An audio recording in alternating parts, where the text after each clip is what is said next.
Pues bienvenidos de nuevo a El Mundo que se avecina. Estamos abordando el bloque de la Iglesia del futuro, ¿no? Lo estamos haciendo pues con el obispo, el señor obispo de Alcalá de Henares, don Juan Antonio Reig-Pla. Bienvenido, don Juan Antonio. Muchas gracias.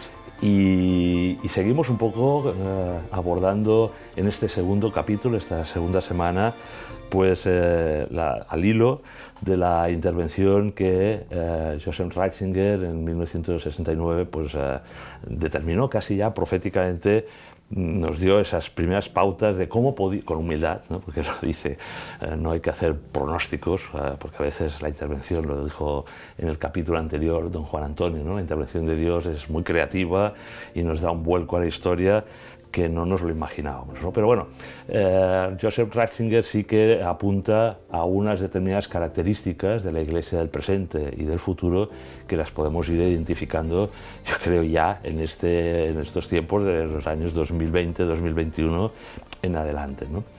Y una de ellas, ¿no?, para abordar este capítulo, segundo capítulo, la Iglesia de los pequeños y sencillos, ¿no?, que quieren ir hacia la santidad, ¿no?, y caminar como pueblo de Dios, ¿no?, hacia la vida eterna, ¿no?, pero desde este paso de prueba en esta historia y en este momento concreto, ¿no?, de la historia en nuestro mundo, ¿no?, pues el Papa, don Juan Antonio, Papa Benedicto XVI, pero en aquel momento todavía sacerdote, nos insiste en que esa Iglesia del futuro será una Iglesia interiorizada, ¿no?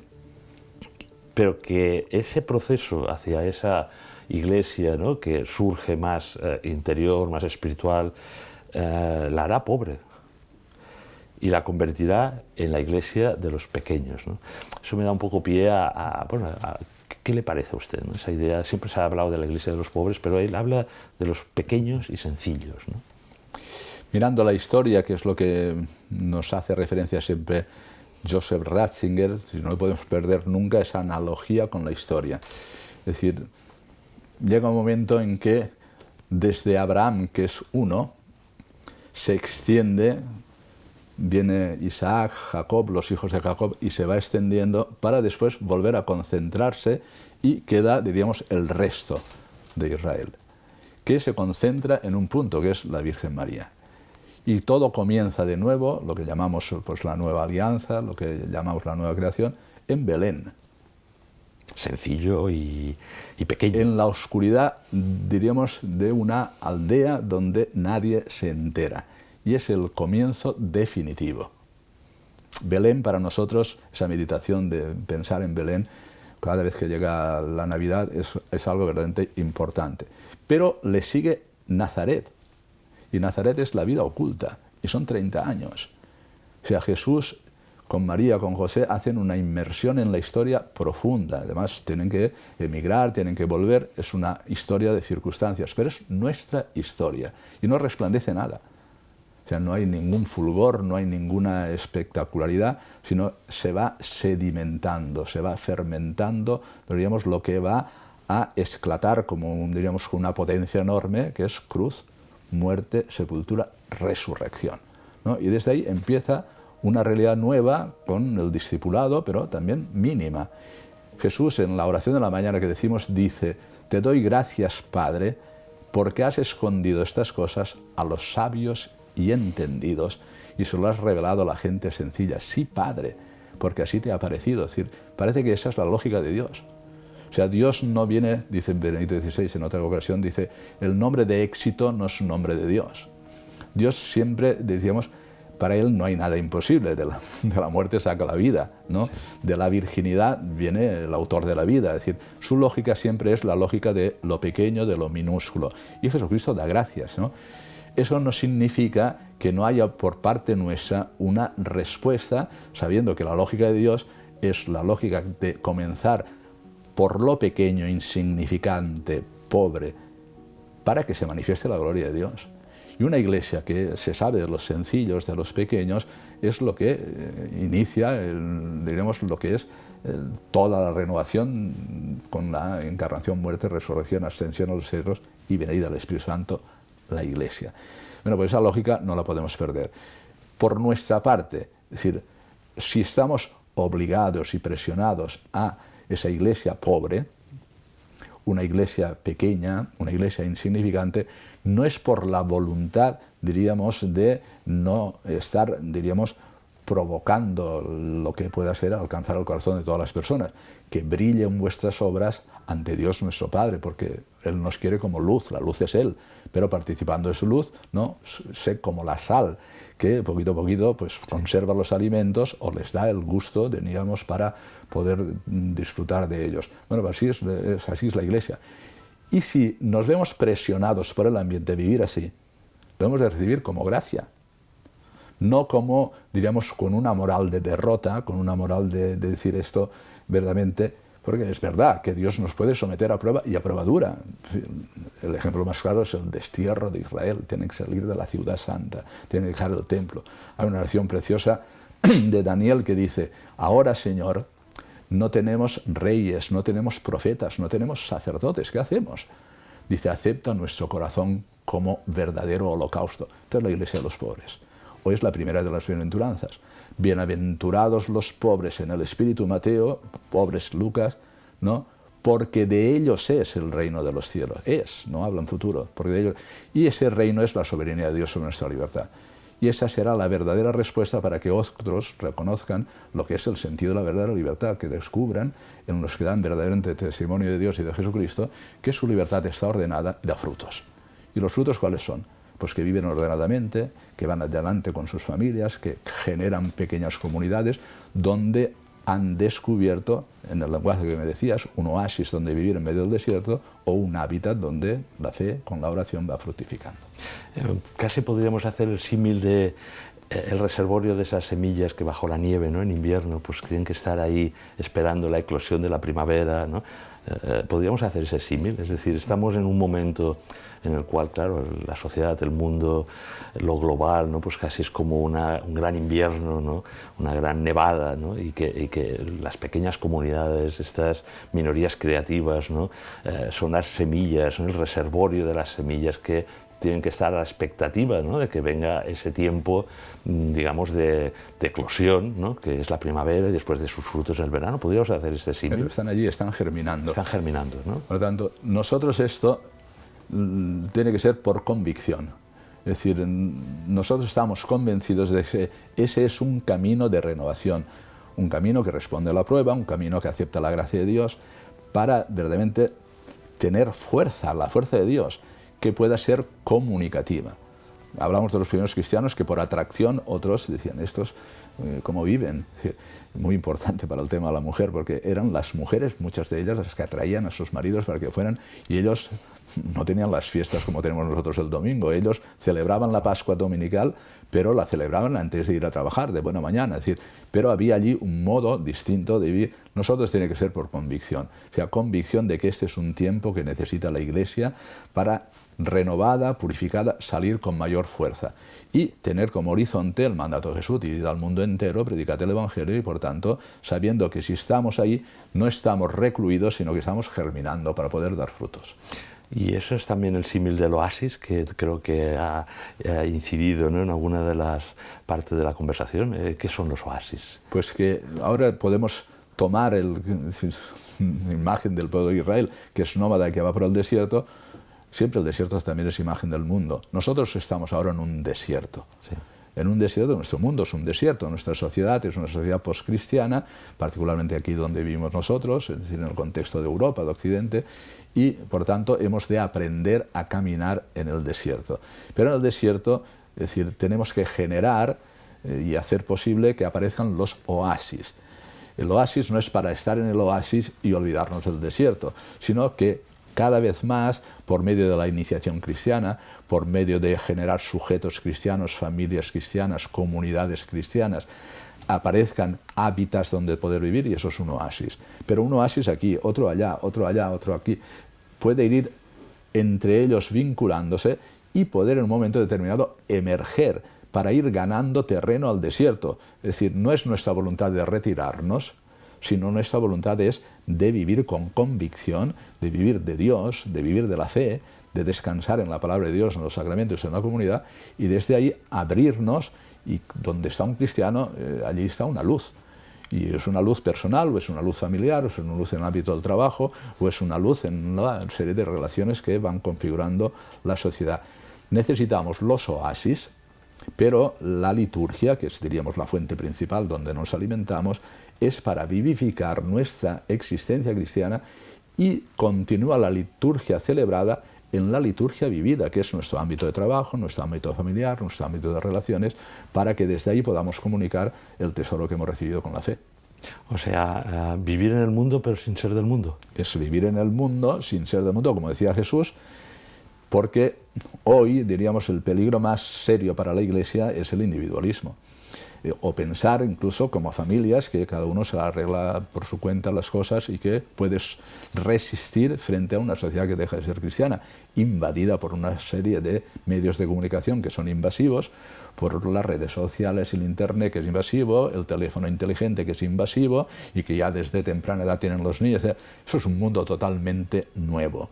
Y pensar que no necesitamos la comunidad pequeña es un error. Pensar que no necesitamos los oasis es verdaderamente no ser consciente de dónde vivimos. Pero no es para quedarse en el oasis, sino para recuperar fuerzas, porque lo nuestro es el desierto. Si el Señor es tentado en el desierto y supera la tentación, y después anuncia el reino de Dios, convertíos y creed en el Evangelio, son sus primeras palabras. Y por tanto hemos de apelar como Él, convertíos, porque esto que nos pasa es por no vivir en la lógica de Dios. Creed en Dios, porque es el único que da sentido a nuestro origen, nuestro fundamento, nuestra historia y nuestra meta. Y por tanto, la Iglesia tiene que ser, lo decía Pablo VI en el Evangelio Nunciandi, evangelizador, sale de su corazón. ¿Por qué? Porque uno tiene un tesoro que ha recibido que le ha cambiado su vida. ¿Qué le pasa hoy a la Iglesia? Que muchas veces, incluso la catequesis, que ha sido a veces un gran fracaso en la Iglesia, ha querido continuar dentro de la lógica de una iglesia de costumbres, enseñando fórmulas, enseñando oraciones, que hay que hacerlo necesariamente. Yo insisto en que eso hay que conocer y formar la fe, pero cambiando la vida. O sea, lo propio de quien se inicia a vivir en cristiano no es solo conocer, no conocemos las verdades religiosas, no es el primer paso, sino que nos encontramos porque Él lo ha hecho posible en Jesucristo. ¿Y dónde lo vas a encontrar? En la iglesia, en el oasis.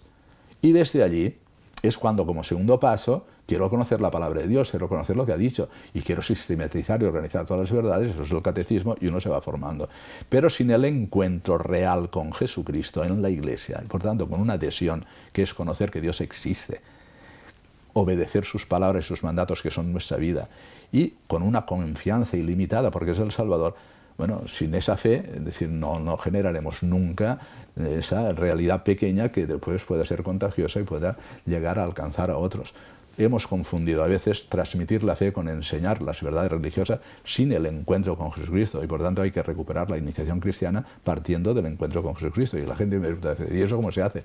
Pues viviendo con su cuerpo, que es la Iglesia, escuchando su palabra, frecuentando los sacramentos, de tal manera que la comunidad sea el signo de la presencia misma de Jesucristo. Por lo tanto, algunos cristianos que entienden seguramente ese momento de desierto y de comunidad pequeña que tiene que batir ese tsunami, ¿no?, que es la globalización, la tecnificación, la apostasía, la secularización, la tentación es más que ir a los oasis a hacer refugios, ¿no? Esa opción benedictina, ese encerrarse en una pequeña comunidad, casi como los Amish en Estados Unidos, ¿no?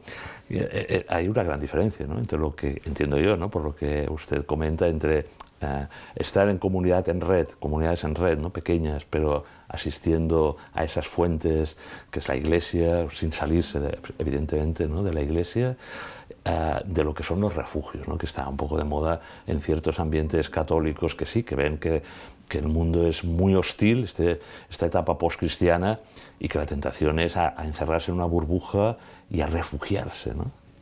En un momento determinado, Benito de Nursia, viendo la ciudad romana, él es romano, es decir, lo que está cayendo, él toma una opción muy particular, y es irse a Subiaco y allí empieza, es decir, a buscar a Dios y buscar, es decir, un arte para vivir. Luego ya cuando le van buscando y desciende a Montecassino y funda la comunidad benedictina, lo que entiende él es que va a enseñar a vivir. Y va a enseñar a vivir a aquellos que acuden al monasterio y a aquellos que son evangelizados, porque en el fondo lo que le estaba pasando a la ciudad romana o al imperio romano o a la civilización romana es que habían perdido el arte de vivir. Entonces los monasterios sirven muchísimo para la generación de lo que llamamos después civilización cristiana, ¿no? Hoy, ¿dónde están los monasterios? Hoy, ¿dónde se pueden encontrar esos puntos de regeneración de una sociedad? Yo he dicho muchas veces que hoy las familias tienen que vivir en el desierto como un monasterio. Hoy las comunidades cristianas pequeñas tienen que ser como verdaderos y auténticos santuarios y monasterios donde generen auténticas comunidades cristianas. Familia de familias, nos dice desde Juan Pablo II, Benedicto XVI y el Papa Francisco. Bueno, pues esos monasterios los necesitamos, junto a los monasterios que ahora mismo pues, tenemos en toda Europa y que para tener puntos, diríamos, que manifiesten la presencia de Dios, pero sin dejar el mundo.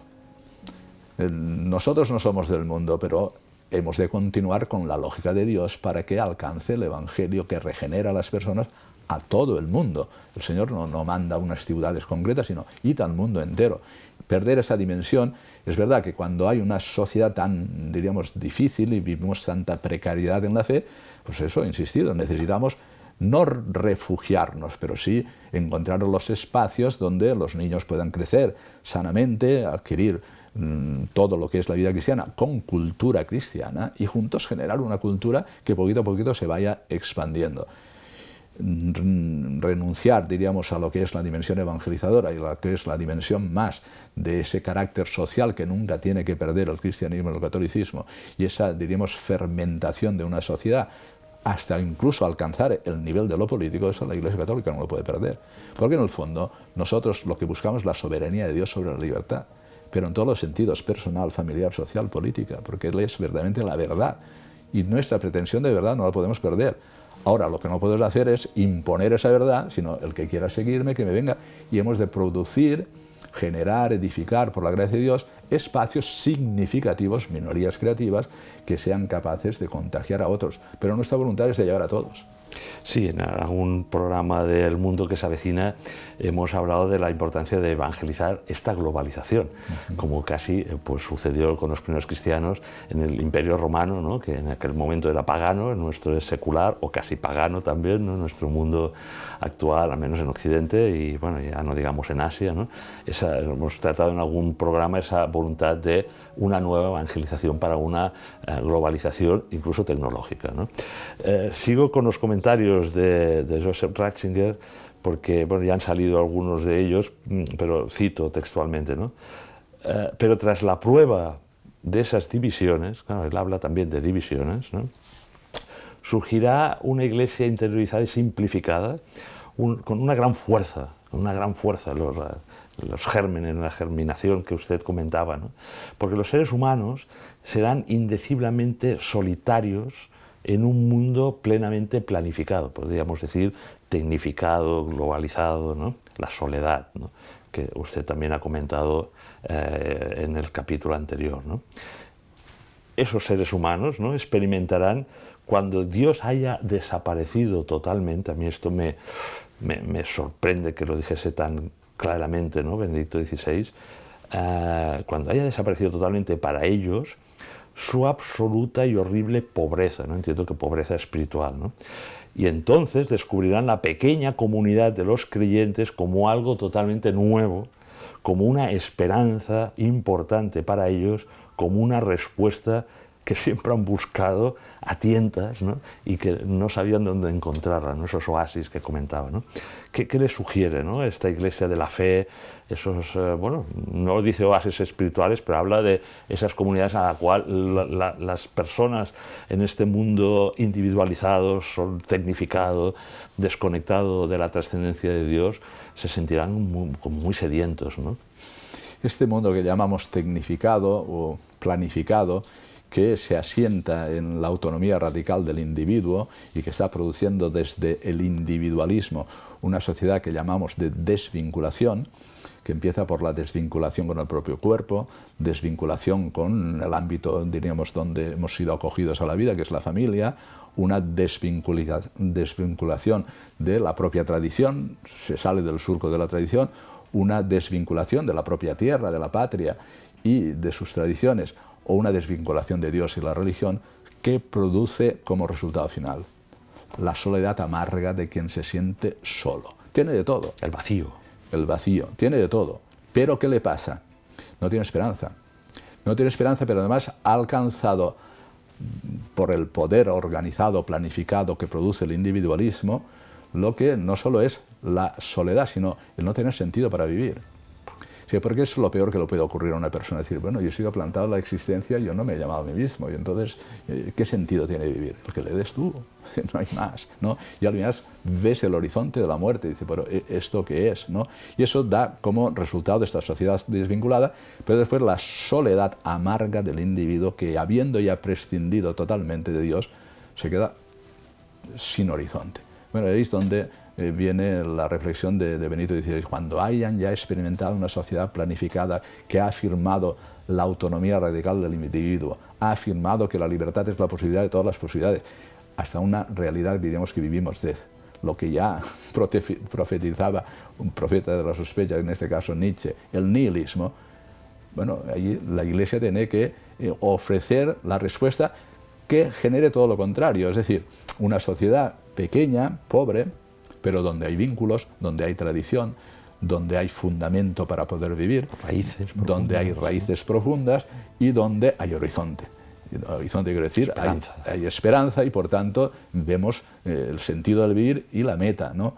Bueno, pues esta es la grandeza, diríamos, de la propia Iglesia, que no es más que Jesucristo viviendo en medio de nosotros, esperanza de la gloria. Es una fórmula paulina, pero es muy sintética. ¿Qué es la Iglesia al final? Es Jesucristo viviendo entre nosotros, esperanza de la gloria. Bueno, pues esto es la verdadera respuesta ante esa sociedad planificada, a esta sociedad, diríamos, donde está todo previsto, pero donde tenemos el bienestar, donde vivimos desgraciadamente lo que llamamos pensamiento único, donde todo el mundo piensa que es libre y es más esclavo que nunca, donde el caminar final de una sociedad así es el totalitarismo, diríamos, donde todos, diremos, una dictadura blanda, donde todo el mundo piensa que es libre, donde tiene las cosas en las que puede desarrollarse con un cierto bienestar, en las sociedades donde es así, pero al final se queda sin lo más fundamental para una persona.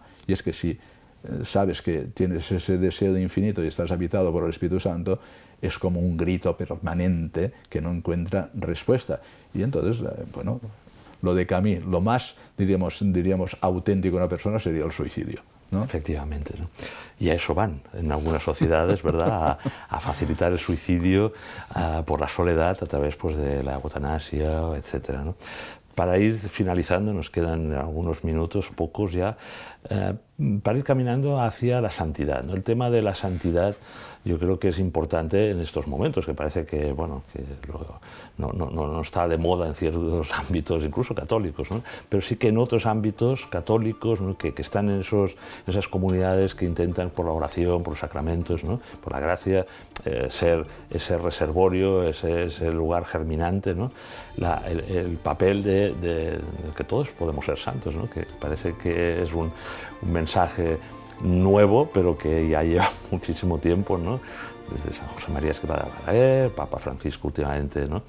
¿Qué papel debemos otorgar al tema de la santidad en esas comunidades pequeñas, sencillas, creativas, en red, ¿no? ¿Cuál es el papel de la santidad? Debemos de caer en la cuenta de que la santidad no es una palabra abstracta, la santidad es Dios. Lo decimos en el Gloria, porque solo tú eres santo. Y esa santidad es una comunión, dice, como un océano de amor. Es el Dios trinitario que vive una comunión íntima de personas, es como un océano de amor. Eso es la santidad. Pero para nosotros es una santidad por participación. O sea, solo tú eres santo, pero Él nos ha hecho, criaturas suyas, hijos suyos de adopción, para que podamos participar de la santidad. Por tanto, es nuestra naturaleza. O sea, ser santo no debería ser algo verdaderamente extraordinario, sino es nuestro ser, que lo hemos recibido por donación y nos ha hecho hijos de Dios, y a donde aspiramos es alcanzar la misma naturaleza íntima de Dios, la divinización, que es nuestra meta a la que Dios nos va conduciendo. Por tanto, hemos de recuperar esa palabra como una palabra, como dice el Papa Francisco, de santidad, llamados a la santidad, si queremos el tema de San José María Escrivá, en lo ordinario, en el trabajo, en las realidades, sabiendo que la santidad es Dios y que todo lo que nos ocurre es visita suya. Y cuando los acontecimientos los vivimos como visita suya, que es como una apelación a nuestra respuesta, se nos da. Y es como el amor siempre es respuesta. Hemos conocido el amor, dice San Juan, porque tú nos has amado primero, porque Él nos ha amado primero. Por tanto, la santidad se hace respuesta ante un don que nos ha precedido, y es la vida de Dios en nosotros, que nos llega por la meditación, la oración de la palabra de Dios, nos llega por los sacramentos, por el testimonio de los santos en la comunidad cristiana. Y lo que está reclamando la presencia del Espíritu Santo en nosotros, que es que nos enseña a orar, que nos hace decir desde la filiación a Dios, Abba, como un niño padre, es respuesta al misterio de Dios en nosotros. Cada persona es un abismo de amor en el que habitan, al menos si miramos a los místicos. ¿Qué pasó en el siglo XVI? Pues era una sociedad donde renacía el humanismo y por tanto se prescindía de Dios en el centro y proclamamos al hombre. Bueno, pues ahí es donde surge Santa Teresa, donde después viene San Ignacio de Loyola, donde después todos los santos que vuelven a decir, no, es que la vocación nuestra es de la unión con Dios, y esa es la vocación de todo bautizado, no es de unos cuantos o de los místicos, sino la vocación de todo bautizado, porque ha sido habitado por Dios y el Espíritu Santo empuja desde dentro, es a responder, es nuestro ser que hemos recibido gratuitamente, y la santidad es Dios viviendo en nosotros. No hay iglesia reformada, no hay pequeña comunidad, no hay una iglesia respuesta para este momento que estamos viviendo que no sea la iglesia de los santos. De hecho, los primeros cristianos se llaman santos. San Pablo escribe a los santos, ¿no? Sí. A los iluminados con la luz de Jesucristo, sí. Y eso es lo que también pues, todos los papas, y ahora últimamente el Papa Francisco, nos está reclamando. Bueno, pues con esa llamada universal a la santidad, ¿no? Terminamos este segundo capítulo, ¿no? Se nos hace siempre cortos. Agradezco, Juan Antonio, pues toda la aportación que nos está ofreciendo, y le emplazo a un tercer capítulo, ¿no? Donde vamos a ir por ahí, ¿no? Vamos a ir por en qué momento, casi en la visión de las 7 iglesias del Apocalipsis, nos encontramos, ¿no? Muchas gracias y hasta la semana que viene. Hasta la semana que viene, si Dios quiere.